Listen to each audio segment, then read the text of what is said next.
బాబు భక్తులు ఒకసారి వెనుతిరిగి చూడండి. కూటమి ప్రభుత్వం గెలిచిన కొత్తలో ప్రస్తుత స్పీకర్ అయ్యన్న పాత్రుడు ఒక మాట అన్న విషయం గుర్తుందా? జగన్ ఇంకా బతికే ఉన్నారని. నిజానికి ఇక్కడెవరికి జగన్ చావాలన్నది కాన్సెప్ట్ కాదు. జగన్ తాను అధికారంలోకి రాగానే ఎన్నో డైలాగులు కొట్టారు. సిద్ధం సభలతో దద్దరిల్లేలా చేశారు. తర్వాత ఏమైంది? మొత్తం తారుమారైంది. సరిగ్గా ఇక్కడే మనం వ్యూహం రచించాల్సి ఉంది. జగన్కు వచ్చింది 11 సీట్లే కాబట్టి అతడి ఖేల్ ఖతం అన్న భావనలో ఉండడం పూర్తిగా తప్పు. ఆ సీట్ల వెనుక 40% ఓటు బ్యాంకు ఉంది. పవన్ కళ్యాణ్ అన్నట్టు ఇదే జగన్ జర్మనీలో ఉండి ఉంటే ప్రతిపక్ష నేత అయ్యుండేవాడు. అది కూడా అత్యంత లాంఛనంగా, ఘనంగా.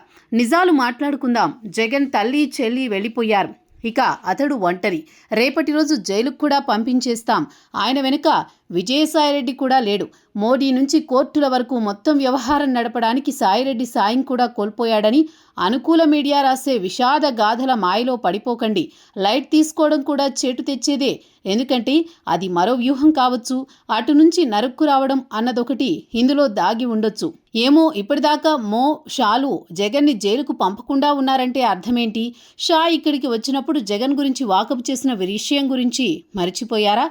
ఆయనను అడ్డు పెట్టుకుని ఆడడానికి ఇంకా ఎన్నో ఛాన్సులు ఉండొచ్చు. ఎందుకంటే జగన్ని జైలుకు పంపడం అంటే అదేమంత జోక్ కాదు. లోకేష్ మోదీ దగ్గరకు వెళ్లారు. మొత్తం మెసేజ్ చేశారు. ఇక జగన్ పని క్లోజ్ అనుకోవడానికి అస్సలు వీల్లేదు. అంతా ముగిసిపోయిందని జగన్ లాంటి నేతను అంత తేలిగ్గా నమ్మడానికి లేదు. ఎందుకంటే ఇంకా జగన్ తన టెక్నిక్స్ తాను వాడుతూనే ఉన్నాడు. అందులో భాగంగా విజయసాయిని తెలివిగా అటువైపుకు పంపాడు.